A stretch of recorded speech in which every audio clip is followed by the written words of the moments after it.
Okay, so Dupre Dassel on YouTube asked, hey, recently tramped the Milford Track and felt that it was a little overhyped. What are your favorite great walks, and can you rank them by fun, awesomeness, loneliness, difficulty, and landscapes? Just to rank them would help. And what are your other multi-day hikes that you like? Cheers. Cheers.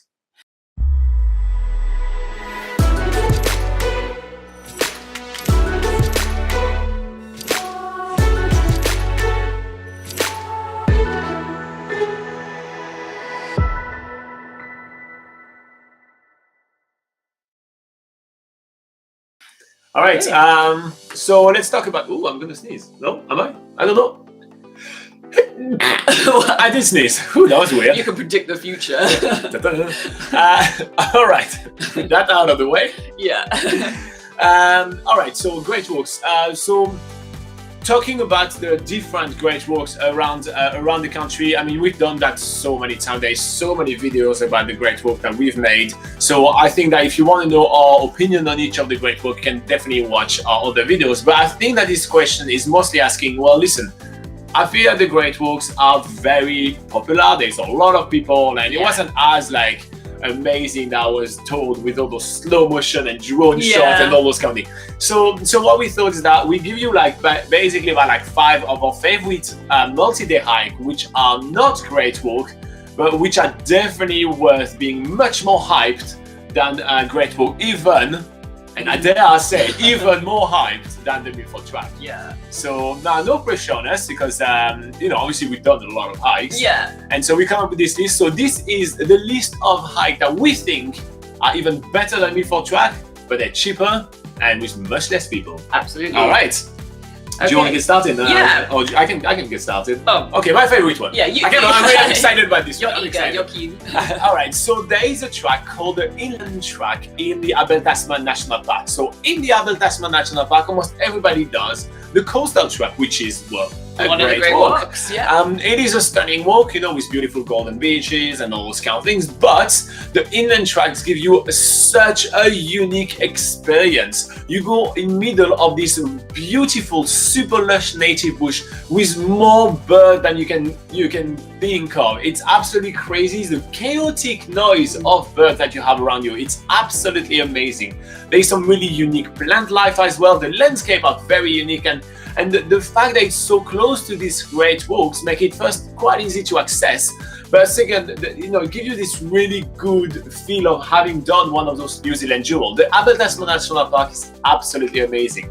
Now this walk is about 3 days, and the best thing about it is that usually on great walk you pay quite a lot of money for your huts, but during this the inland track on the Aotea Park, the huts are only $5. It is so cheap. It's cheaper than staying in your hostel, and you discover amazing landscape. I mean, I think it's it's absolutely amazing. Now through the track, you're gonna be able to find even some like plants that you can eat, like horopito. If you want to know more about that, you can check out our eco adventure tour that we've done in Aotea Tasman. There's a video about that. So there's so much to discover in that track. I mean, you can see my excitement. I just love it so much. But one of the things that I love the most about that track as well, and it's very silly, is that you are in the bush for most of the time. And the Aotea National Park gets really hot, really, really, really hot in summer.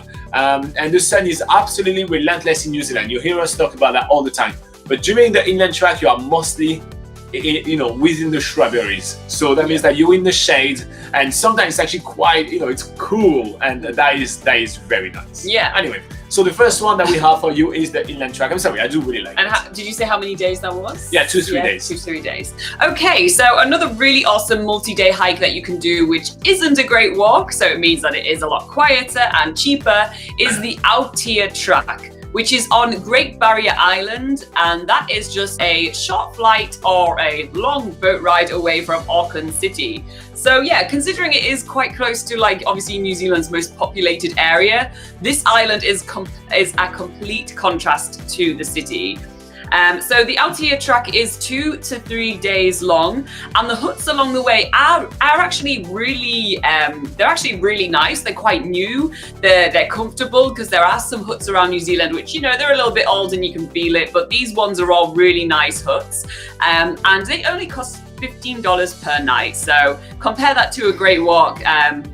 It's like that's pittance, really. Yeah. So yeah, the really cool thing about the Aotea Track is you get some awesome views across the islands as you get onto some high mountain ridges. You also get a good amount of forest walks as well. You also get to see quite a lot of different wildlife. There are some birds on the Great Barrier Island which you actually can't find anywhere else in New Zealand. There's also different like lizards and skinks, which I think is like the first place in New Zealand I actually did see wildlife like that in the wild. Yeah. So yeah, that is a really awesome hike, and although it's a little bit of a mission to get to, because obviously you will need to get a flight or take one of the ferries, it's definitely worth it once you get there, and you can actually spend quite a lot of time on Great Barrier Island, and that would be a complete off the beaten track destination to go to in New Zealand. So that's definitely worth considering.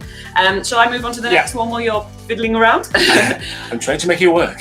Okay, so another really awesome multi-day hike you can be doing is actually around the Cape Reinga area and 90-mile beach, which is at the very northern tip of New Zealand on the top of the North Island.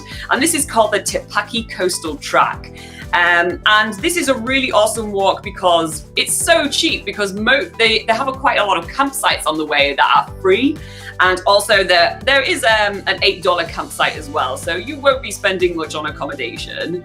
So this sort of track takes you along really stunning coastal scenery. It goes along 90-mile beach, which is that huge stretch of sand, so it's very different to other multi-day hikes that you'll find around New Zealand.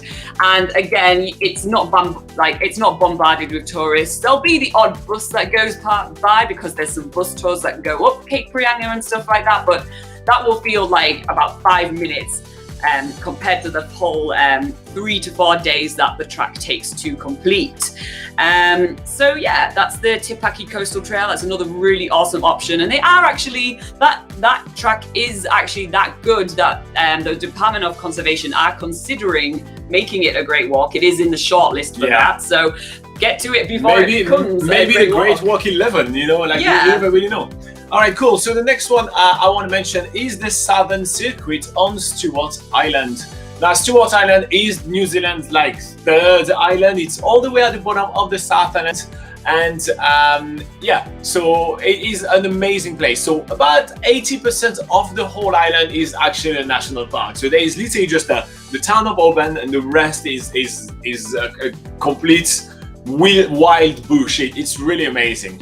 And so obviously on Stewart Island there is a Aotea Track, which is a New Zealand Great Walk, and it goes roughly around at the northern part of the island. It's very rough, obviously. Check out the Aotea Track if you want to do it. Don't say Robin. He told me to roughly go north, so I'm going that way. So I think not that one. That's fine. Oh, anyway, come on! No one watching can tell that, Robin. You didn't need to point that out. All right. So the southern circuit basically takes you to a place around Stewart Island that's very little people go to. The huts are actually really nice, and you get different kind of level of huts. So some huts are going to be about $24 a night, and some huts are only going to be $5 a night. You can really get lost there. Like you know, the recommended time is 4 to 6 days, but we've met some people that spend like 10 days literally hiking around there, which is quite amazing. Now over there, it's almost guaranteed you're going to be seeing a kiwi bird in the wild. There are that many birds over there. Because it is so remote, so little people go there, but if you get there, the wildlife is going to be absolutely amazing. So between amazing sand dunes and those kind of landscape, to like, you know, arid kind of bush, to then mud wetlands, to then like native thick Manuka and Kanuka forest. It's amazing the variety of stuff that you're going to be seeing. It's so cool. So we have actually a two-part video about this track where we actually did fly above it, then landed on the beach. Yeah, we landed the plane on the beach. I mean, we didn't land the plane, but our plane landed on the beach. And then we hiked our way back, and then we took a boat back. It's an amazing place to visit. It's absolutely fantastic. And it really feels like you're alone in the world when you're down there. And the stargazing as well is really amazing because you're absolutely isolated. You're as south as you can get really in New Zealand, except for going to some of the subantarctic islands, which actually Stewart Island is classed as a subantarctic island. So it is? Yeah, it actually is. So yeah. All right, cool. So that's another really, really great, great walk, which is not a great walk. Yeah. Okay, so one that I can think of is the Round the Mountain Track. Tongariro. Yeah.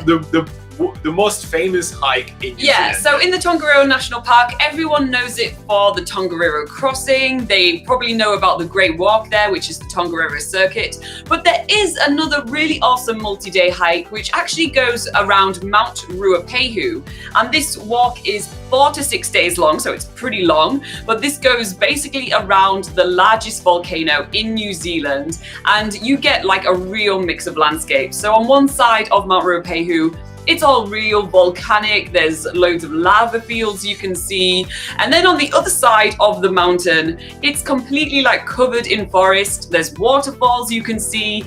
There's beautiful lakes. There's a real like wealth of scenery to see. And this is actually a hike that we've done just one little bit of. We haven't done the whole track, but we do have a video where we did part of that. So we'll make sure that we link that in the description when we do the rebroadcast of this video. I love saying that. I say that so many times. But yeah, anyway, so we have done part of it, and that's definitely one that we would love to do the whole of the walk. And again, compare that to the Tongariro Circuit, which is super busy, pretty expensive. The huts there at the Round the Mountain Track, they're usually about $15. So I mean, that's much more affordable.